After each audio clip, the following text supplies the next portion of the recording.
Hello, everyone. Welcome to another episode of Trap Chat Meeting the Moment, Embracing and Navigating Pivots, Part 2.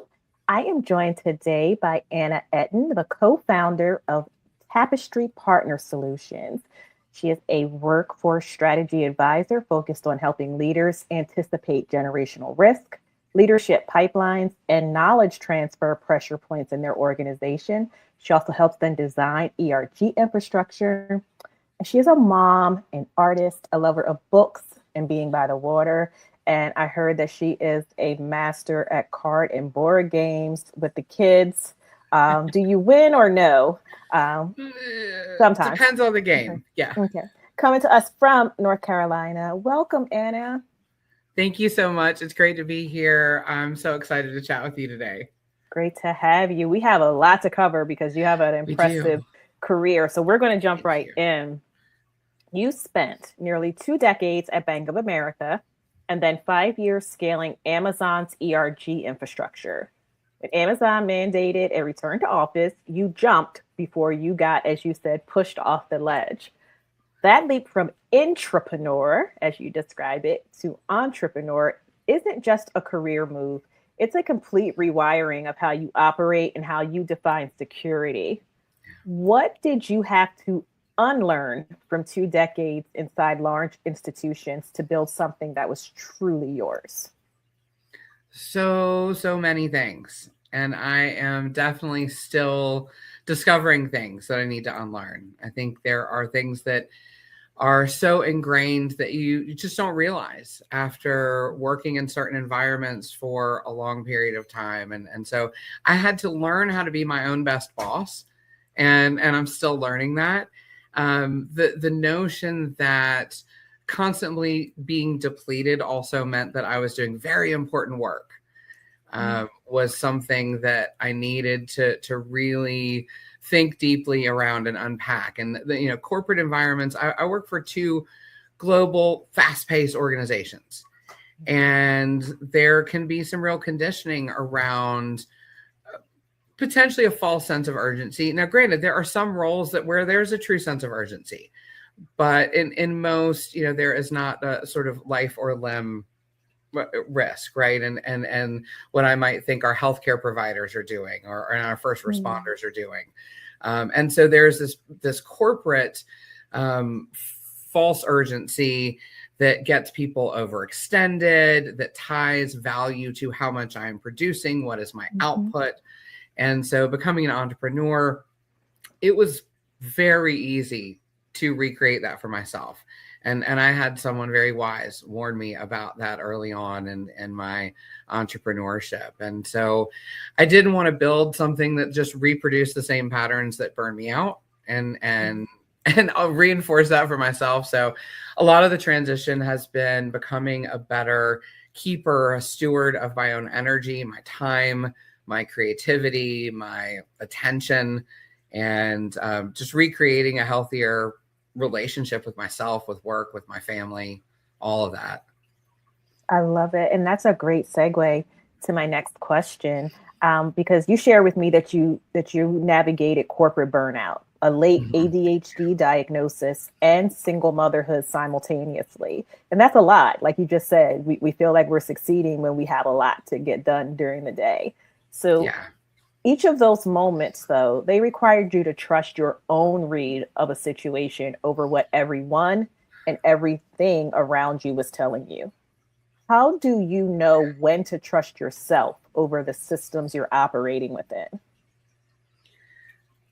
I'll start by saying I don't know that I do at first. It is a process, and I don't necessarily always. I don't know what to do, right? I mean, we are all kind of throwing darts at the wall sometimes and trying to figure out what decisions to make, what decision to make next. What I have learned to trust is if I feel like something's off, it's probably off. I am not well versed enough to talk about the scientific brain-gut connection, but go read about it. There are lots of articles about the connections between our our chemistry and our physiology, and the way that notion of a gut feeling, the thing. And so I think sometimes, we hear it when we talk about navigating healthcare, and particularly women's healthcare, that if you feel like something's wrong, there's probably something wrong. Keep asking questions, keep pushing, keep seeking for understanding, for clarity, for some kind of reasoning. And so I look for patterns. One bad day, one bad experience, one bad thing is weather versus a climate, right? And so when the climate is, every day I get up and it feels really bad to go to work, that I am, the Sunday scaries, I've heard people talk about Sunday scare, like when that becomes something that drags your whole weekend, that your body's carrying with you, that you are, those are signals your body is telling you before you may be willing to accept or admit it. And as often as high achievers or hyperachievers, we are equating the production, the output, with our value. And so our body is saying, slow down, stop. I had a couple years in a row where I wouldn't take any vacation, even though I had, a corporate vacation. I wouldn't take any vacation, like from January till, I don't know, we get to midsummer. And then I'd have a summer vacation planned. And by the time I'd actually take some time off, I would get sick, because my body was decompressing and saying, okay, you're done. We're going to get rid of all this toxicity, whatever you've been carrying for months and months and months, etc. So really being able to identify, but also act on the patterns that I was seeing, and recognize that was something. So the question that I have learned to ask is not so much, can I get through this? Some of it was in therapy for me, and learning to reframe from a question of, I'm hanging in, I'm hanging in there, which is language that we hear people say a lot, right? And that our stability, our mental health, our well-being is not that fragile. Like I'm doing better than hanging in.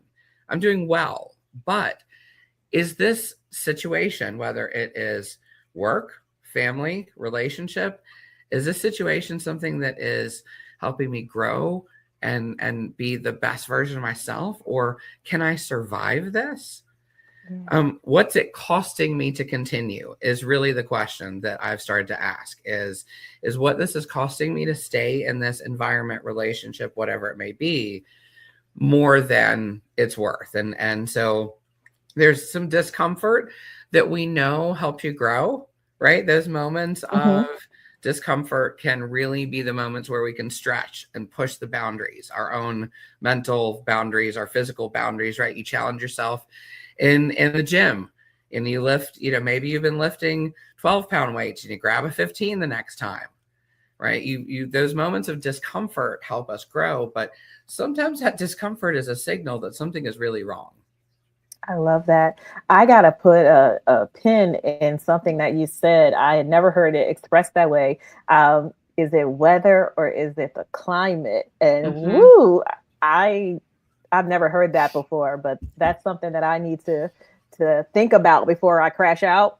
Is this weather related or is this the climate? I want to honor and attribute the woman whom I think I learned this from. Her name is Karen Faith. She leads a team called Others Unlimited. She does phenomenal work around communication, empathy building, design work that is human-centric.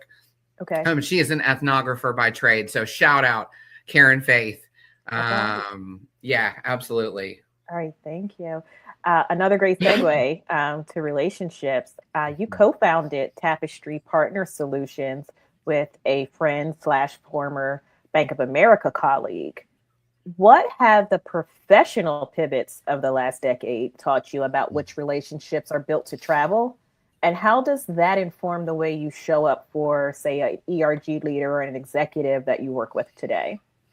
Yeah. So I also want to weave in something that I have I think a lesson that I learned along the way, just in my personal life, and it's something that I shared with my kids as in growing up, is that sometimes relationships can have lots of different constructs, and they all have some sort of purpose, and we often don't know what it is until the relationship is over. But some of them are time bound and transactional, and it's not always the ones we want to be, right? Sometimes I've had, short but very meaningful relationships with people, and I wish they could have been longer, and they just weren't. Other times there are relationships that last over years, right? Those friends, I've been very fortunate to have friends over the years whom I connect with. Maybe we don't talk for a couple of years, but when you do, you're right back in that room. Like that, those kinds of connections are so powerful. And I've been, as I said, very fortunate to have many.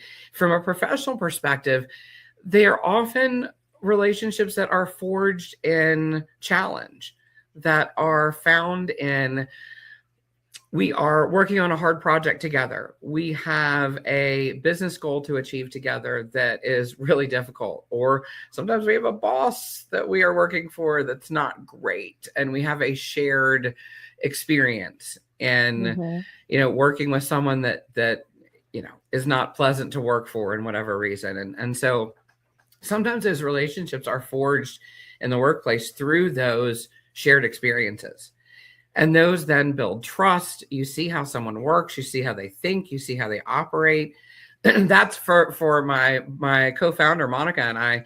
That's what happened with us. We built really cool things together through ERGs and through our local area at Bank of America. We stayed connected as friends after we both left the company. And as we came back together to build something big, we already knew that we worked well together, that we could build, valuable, interesting, cool things together. And so, some of those, I genuinely love collaboration. I'm someone that is energized by it. And there's some people hate it, and that's fine. Right. We each have our own ways of working. I am deeply energized by it. And I think that that's part of what has fueled my interest and my longevity. I mean, almost 20 years in working with ERGs as initially a volunteer leader myself, growing and building ERGs and then building program offices. And so ERGs are like they create connective tissue across organizations. They build the networks that help ideas travel. They serve as insight. They create trust between people who might not otherwise get a chance to work together, right? They remove some of the silos across business units, across roles. So, maybe we are exposed on an ERG board or just in an event to someone that I never would have met otherwise. And so just that chance, that collision theory chance of, I'm coming together with really smart people in a room to talk about something we're all interested in. Oh, that's where innovation happens. That's where really, really good things sort of spark and ignite. I love that. We're going to stay with ERGs because most organizations, they have ERGs, but very few have ERG infrastructure that holds up under pressure. Having watched initiatives that were celebrated internally collapse when the business got stressed, how do you hold organizations accountable to building people systems that are durable rather than decorative? And what does it take to have that conversation with a C-suite that wants the impact, but isn't quite ready to hear that their structure is the problem? Most of us don't want to hear that our structure is the problem, right? First and foremost, I am unafraid to deliver difficult messages. And I think some of that is just inherently part of who I am. And some of that has been learned and practiced over the years. And being willing to take some risks. I've taken some hits along the way. I've taken some, career pivots and role pivots because I was willing to, stand on an unpopular opinion. But I thought it was the right thing to do for employees or the right thing to do for our business. And so some of what it takes to have the C-suite conversation is that, and that can be practiced and learned, but sometimes you just gotta be willing to take those risks. But I really try to move the conversations out of a sort of morality and behavioral conversation into that infrastructure. And we don't set out to build fragile systems, right? We often, what happens with ERGs is a group starts, it is supported in some measure or sort of philosophically supported by the company leadership. And then the employee interest grows much more rapidly than the company may have anticipated. The employees probably knew it would, right? And that's often what happens. Is like we could have predicted, and so one of the things I talk about with leaders is that it's just fundamentally always easier to build a strong system from the foundation up than to retrofit with the support beams later. You can, and most of us do, right? That whole sort of building the plane while flying it thing that people say, it absolutely can be done, and it's better to do it than not. But when I love the opportunity to meet organizations that are just getting started with their ERGs or at a pivot moment where we can come in and help them and say, like, this is the moment to build this structure. When you come in and retrofit it later, or don't have any kind of framework governance, and as a kind of punk rock kid, you see my arm full of tattoos, I don't mean governance as a restriction. I mean it as an enablement to say, to help volunteers and company leaders understand, how do we operate in this space.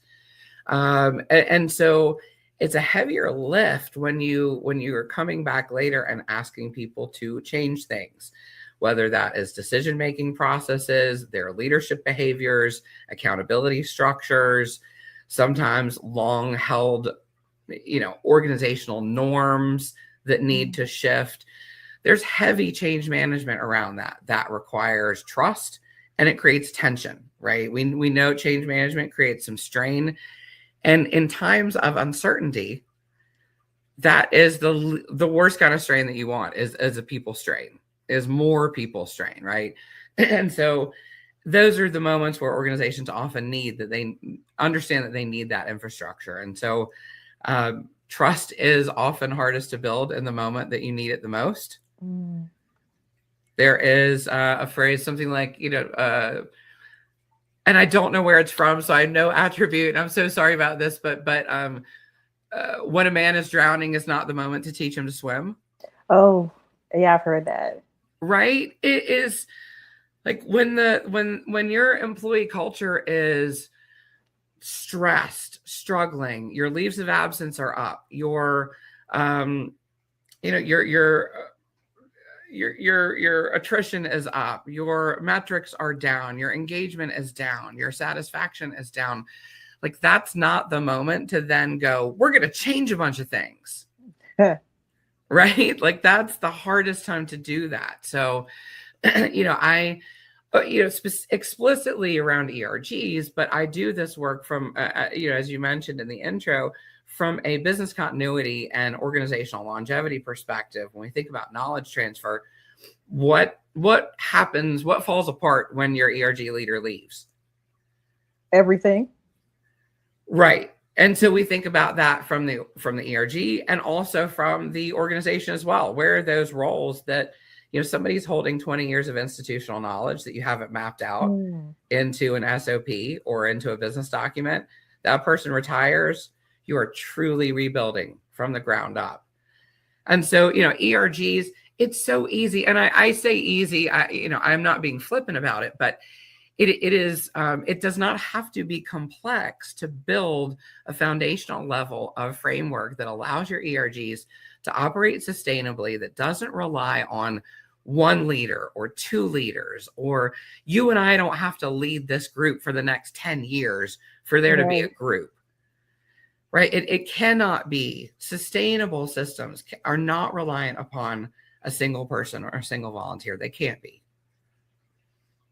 All right. So again, another great segue. You were building generational frameworks inside of Bank of America going back to 2007. You co-founded an intergenerational employee network in 2012, and you scaled Amazon's ERG infrastructure before most companies had a strategy for ERGs at all.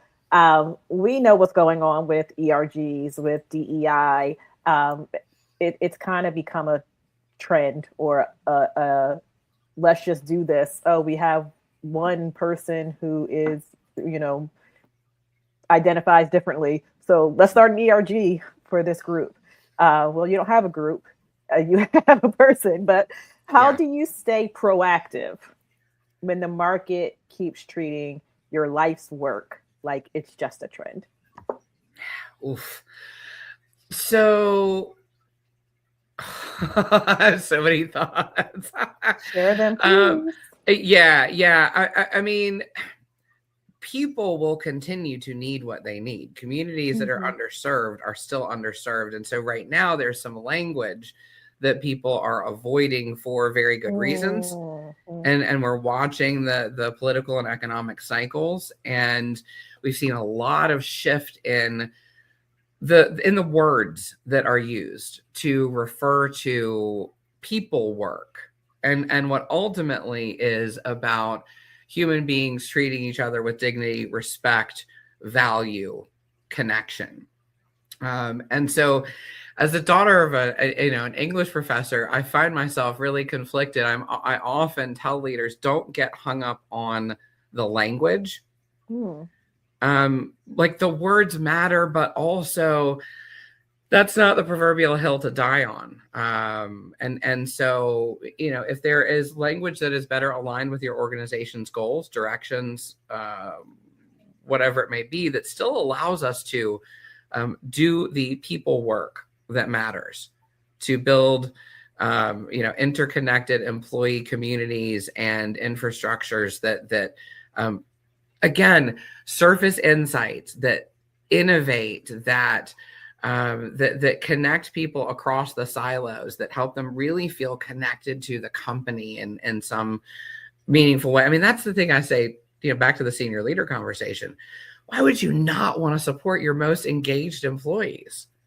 I mean, Mm. that's so, in terms of the trends, it is really fascinating to watch things go from being too early to then this is innovative, and then, oh, that was obvious, and now it is, we're overexposed, the market's flooded, whatever it Mm. may be, and kind of watching those trends. And I saw that, I see that in my entrepreneurship, I saw that in my corporate work as well. There were times where I would surface a risk to leaders that didn't want to hear, that sometimes wasn't acted on for months or years, only then to become an urgent fire drill for lots of people to solve, right? And so sometimes being too early doesn't necessarily win you friends in the corporate world.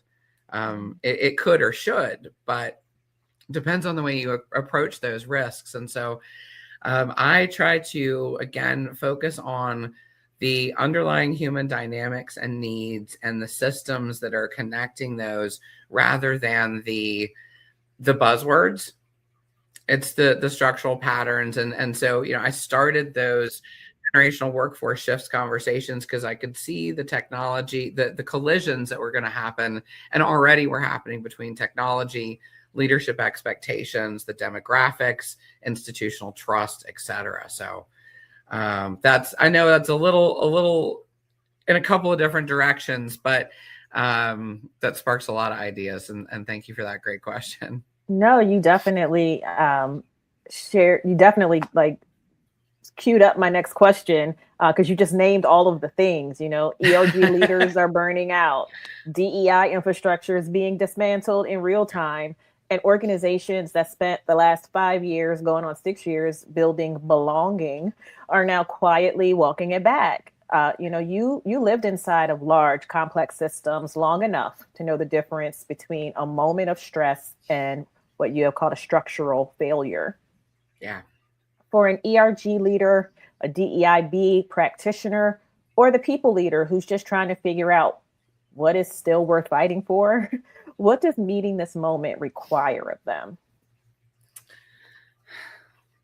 I think discernment is one of Mm. the things that comes to mind, because there are so many places that we could put our time and energy. There is no shortage of things that need our attention.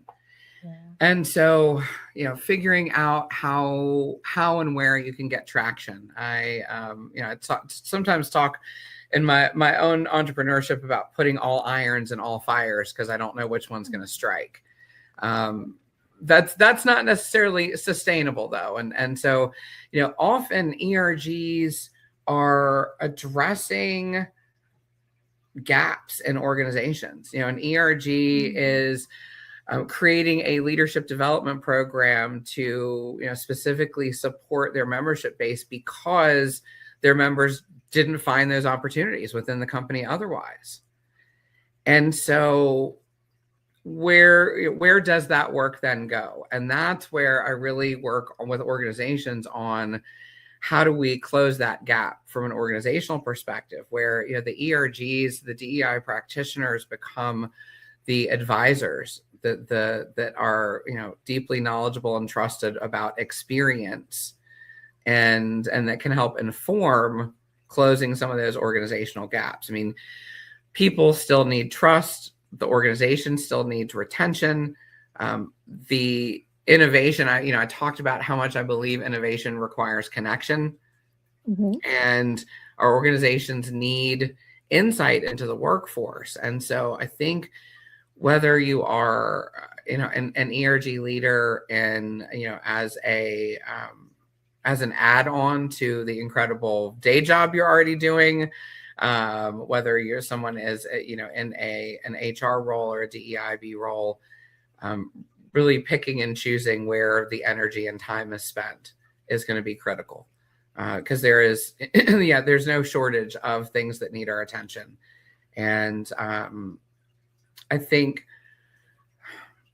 there's a saying about being in a choir, and if we sing in a choir, that if we've got a long sustained note, that we need to take breaths occasionally. I'm totally butchering this quote. I'll have to find it, but essentially, when you sing, I can pause and breathe, and when I breathe, you can say, right? I mean, there is a give and take, and so finding communities. I mean, my community of ERG, I'm still friends with many of the ERG leaders that, like real solid friends, like lifelong friends with many of the people that I was ERG leaders with 20 years ago, 16, 18 years ago. They are people whom I speak with regularly and are part of my life. And so, DEIB practitioners, there are so many communities that have popped up in the last couple of years to nurture and connect and support people who are doing this work. Whether you are doing it in a paid role or volunteer role, it's a heavy lift. The weight of the world is often something that we feel inherently heavy. The news never stops. The 24/7 news cycle never stops. And so it takes real intentional pause and rest, disconnection. The self-care is a real thing. Rest is a real thing. Schedule it into your days, into your weeks. So anyway, I could go on and on about that, the community of people that are doing this work, that have invested themselves. And people use the words passion sometimes, and it can be used dismissively, but you can teach somebody how to do a spreadsheet. You can teach somebody the skills of doing the job. You cannot teach someone passion. You cannot teach someone to care enough to want to do this work, even when it is difficult, when it may be thankless or unseen, or worse, unappreciated, or seen as combative, or whatever it may be, right? I mean, there are lots of attributes that are given to ERG work and DEIB work when the environment is not a good one. And so for people to have I'll say gumption in my southern way, to have the gumption to continue doing the work is to be applauded, in my opinion, and requires some care and grace and support. So I love that. So you heard it. Meet that moment as a community. Meet the moment together, and you will be successful. I love it. I learned so much from you. Thank you. Love it. All right. It's time for the rapid fire. Yes. All right. Who is a well-known and or lesser known historical or contemporary figure who inspires you and we should learn more about? I think everyone should know about Octavia Butler's writing. She Yes. is just probably my favorite author ever. I don't even want to say my favorite sci-fi author, just probably my favorite author. And I for many years described her work to people as organic sci-fi. It is much more focused on the relationships and the humans and the or beings, creatures, whatever they may be in her writing than the way the spaceship operates. Yeah. And her work really explores just human systems of power and adaptation and in some beautiful ways. So I could go on and on about her work, but she's phenomenal. It's feeling like science nonfiction as opposed to science fiction right now, though. I don't, we, that's a whole other episode that we could do. It is. Yeah. Maybe, I don't know, put a pin in that one. Okay. You challenged me. I love it. What's the best piece of career advice you've received that you would give to your early career self? This one, I have to take a deep breath because it's a bit of a gut punch and one that I have to remind myself of consistently. I have some sticky notes that are like mantra sticky notes that I have that are, don't confuse being useful with being valued. Ouch. Right? Yeah. Ooh. Well, thank you for making me humble. I mean, I'm let's do a task. Let's check it off a list. Let's get something done. So, and as the single parent life plays right into that, right? There's always somebody that needs something between work and life and parenting. Like I can be useful. So, Whew, okay. If you wrote a book describing your career so far, what would the title be? This one was so hard, and I had to decide not to overthink it because I know, quick answer. So we're going to say humans, systems, and other beautiful complications. I like that. And you've already got it written. I need you to know that. You just got to pull your notes together, and we got to get a publication date for 2027 or so. There we go. Yep. There you go. All right. What fictional character gives you a glimpse of yourself? So I had to laugh as I was thinking about this one. I describe myself as a relentless optimist. I just, it's something that has been in my, my framework for myself for a long, long time. And so I am probably a little bit Ted Lasso, a little bit Leslie Knope, Parks and Rec. So that'll be a fun. I would rather be it. Sometimes it serves me well, sometimes it doesn't. But I am optimistic, but I've got some strategy behind it. Like I try not to be naive in my relentless optimism. I like that. What's your go-to songs, or music genre when you want to hype yourself up to conquer the day? Oh my gosh. I contain multitudes of musics. And so sometimes it's punk rock and just really, really fast guitar rock. Sometimes it is dubstep and sometimes it's 90s hip hop. It sort of depends on the mood. I have to see what I'm feeling for the day. What's your favorite empowering quote? I almost hesitated because it is so I don't want to say overquoted because it's brilliant, but I had the great privilege of getting to meet this amazing woman. My dad taught at Wake Forest University when I was a kid, and we knew Dr. Maya Angelou, and I had the privilege of spending some time with her as a child and learning from her and in some incredible ways. And so not only because she is an incredible woman, but because it truly, people will forget what you said, people will forget what you did, but people will never forget how you made them feel. Yeah, I love that. What is one thing you want folks to take away from our conversation today? That connection and relationship building is not a soft skill, that it is a critical skill for our future in our communities, in our workplaces, in our families. And so don't underestimate or don't miss the opportunity to build, grow, stretch your communication skills, to learn to try to reach people where they are versus where you are. It's a much needed skill. I love it. And before I let you go, please spend some time shouting out any upcoming initiatives, activities, and if you want to give folks any ways to Yes. get in touch with you, even reach out to Tapestry Partner Solutions. Absolutely. So we have a lot of projects coming up. I would say the best way to keep up is follow me on LinkedIn. I also am writing on Substack a little bit here and there when I can get out of my own way. So we're doing some of that that's building. But Tapestry Partner Solutions and the Global ERG Network are both also on LinkedIn, and we do keep regular updates about projects there.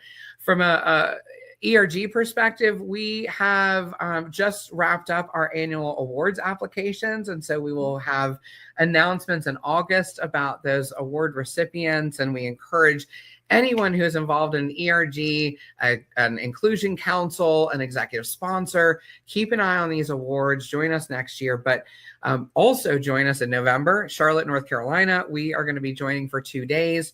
We have a learning and development event we have 17 years in the running of legacy with this event, and we are so excited to come back together this year. We will be talking about really how we integrate ERGs as the human API, the connection for the corporate operating system. And it's going to be an amazing event. We can't wait to see everyone.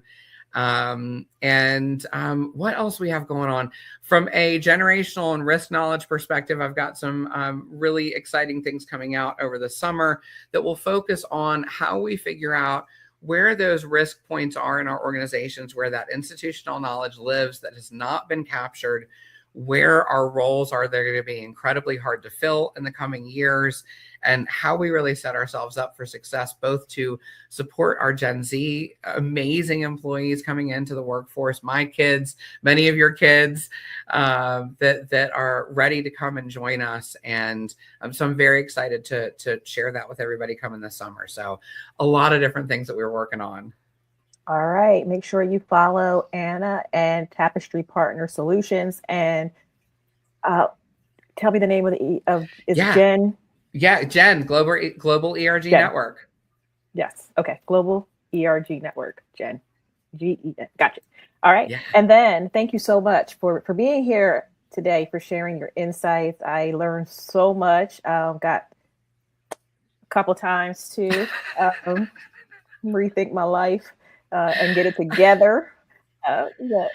We are all works in progress, right?